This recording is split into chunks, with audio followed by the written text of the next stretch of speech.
Hey guys, what's up? Hope you guys doing good. I am doing great. आज का तारीख है 29 अप्रैल 4 o'clock 6 minutes। चलते हैं एंजल ब्रोकिंग टर्मिनल पे।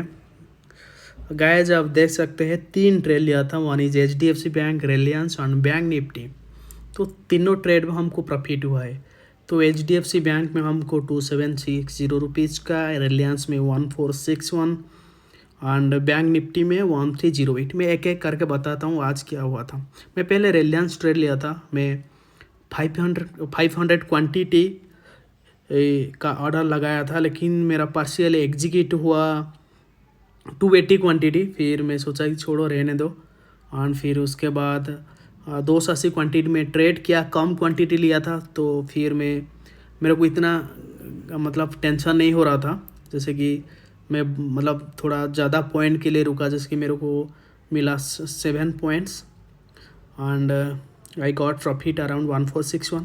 फिर बैंक निफ्टी लिया था, एक ही लॉट लिया था। फिर मार्केट का आज थोड़ा जो उसका जो वोलाटिलिटी है मार्केट का थोड़ा कंफ्यूजिंग था। जैसे कि वो प्राइस एक्शन बना रहा था, साइडवेज जा रहा था मार्केट। तो फिर एक लॉट में ऐड करके फिर एवरेजिंग किया, तो मेरा प्रॉफिट दिखा रहा था 1800। जब मैं प्रॉफिट बुक किया फिर 1308 में बुक किया। फिर चलते HDFC बैंक में। वो तो HDFC बैंक में आज बहुत एवरेजिंग किया हूँ मैं, तो मेरा बहुत लॉस में जा रहा था। आपको बता रहा हूँ मैं, मेरा जो लॉस था आज HDFC बैंक में 20,000 के ऊपर लॉस था, क्योंकि थोड़ा सा मिस्टेक हो गया मेरा। जो एवरेजिंग का चक्कर में आज मैं डूबने वाला था। तो फिर फाइनली मैं एक ह्यूज क्वांटिटी को एवरेज किया। फिर मेरा प्रॉफिट आने लगा 2760। तो फिर मैं प्रॉफिट में बंद कर दिया। मैं सोचा कि छोड़ो, मेरे को ज़्यादा लालच नहीं चाहिए, ज़्यादा प्रॉफिट नहीं चाहिए। 20-25 हज़ार माइनस दिखा रहा था। फिर सोचा कि 2760 मिल गया। तो इधर क्या हुआ, मैं एवरेजिंग किया। जो मार्केट का जो HDFC बैंक का ट्रेंड जो था, ऑफ ट्रेंड था, मैं सोचा कि बहुत ऊपर जा चुका है मार्केट HDFC बैंक एंड वो थोड़ा नीचे आ जाएगा। फिर मैं जब लेना चालू कर दिया वो ऊपर चला गया, मैं सेल किया था। फिर 20-25 हज़ार का एज माइनस दिखा रहा था। तो फिर मैं हैरान हो गया था, क्या करूँ। आज दोनों ट्रेड प्रॉफिट था। फिर मैं एवरेज करके प्रॉफिट में निकल गया 2760। मैं बताता हूँ गाइज, अगर आपका पास पैसा है तो ट्रेड कीजिए स्मॉल क्वांटिटी में, कभी एवरेजिंग मत कीजिए। If you know the trend and if you know the trend like कैसे अप ट्रेंड है कि डाउन ट्रेंड है, तो उसी टाइम आप अच्छा से ट्रेड कीजिए। अगर एवरेजिंग कब करेंगे, आपको पता है रिवर्स हो रहा है मार्केट। अगर आप मार्केट का अगेंस्ट जा रहे हैं लेकिन वो रिवर्स हो रहा है, फिर उसी टाइम आप एवरेजिंग कर सकते हैं। लेकिन अगर आपको नॉलेज नहीं है तो एवरेजिंग मत किया कीजिए।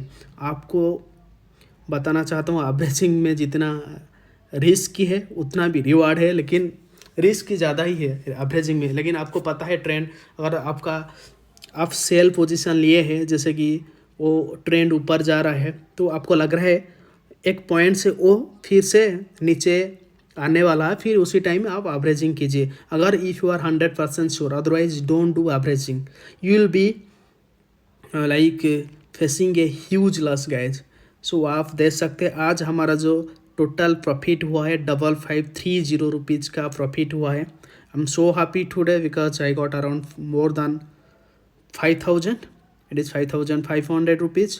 सो गाइज अगर आप ट्रेड कर रहे हैं तो थोड़ा सिंसियरली कीजिए, केयरफुली कीजिए, तो ऐसे आप पैसा कमा सकते हैं। मेरा कहने का मतलब है, आप ट्रेड कीजिए, आपका लॉस हमेशा स्मॉल होना चाहिए। जैसे कि आपका लॉस होना चाहिए, बहुत स्मॉल होना चाहिए। एंड आपका लॉस जितना स्मॉल हो सकता है, लेकिन आप प्रॉफिट को बढ़ा सकते हैं। तो then if you are losing 20 trades and winning 10 trades, then will be in profit. So you have to calculate your risk reward. Don't trust anyone blindly. Any tips those people are giving, like tips on any advisory company, they are all are fraud. They are not. If they are SEBI registered, somehow you have to trust them. अगर वो लोग SEBI registered नहीं है तो आप trust मत कीजिए। बहुत सारे कंपनी है जो फालतू का कॉल प्रोवाइड करते हैं, कभी प्रॉफिट होता है कभी लॉस होता है।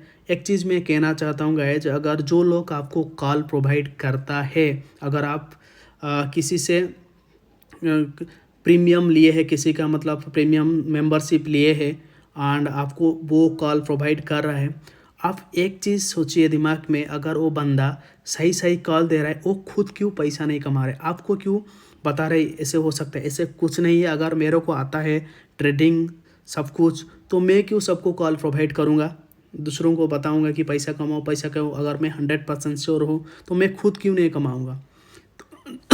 सॉरी, ऐसा मार्केट में कोई बंदा नहीं है जो मार्केट को प्रेडिक्ट कर सकते हैं। जो बंदे आपको बोल रहे हैं मैं 100% एक्यूरेसी में कॉल देता हूँ, वो लोग फ्रॉड होते हैं। जो टिप्स प्रोवाइड करते हैं फ्रॉड होते हैं। But you can trust SEBI registered people, but you have to check their background, they are SEBI registered or not, based on their SEBI registered number you can trust them.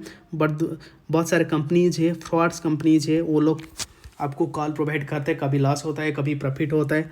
तो मैं कहना चाहता हूँ, don't believe them. You have to trade yourself. If you are a beginner, if you new to stock market, then learn the things, then you will be earning the money like anything. So मैं भी नया trader हूँ, मैं भी सीख रहा हूँ। I am new to stock market also.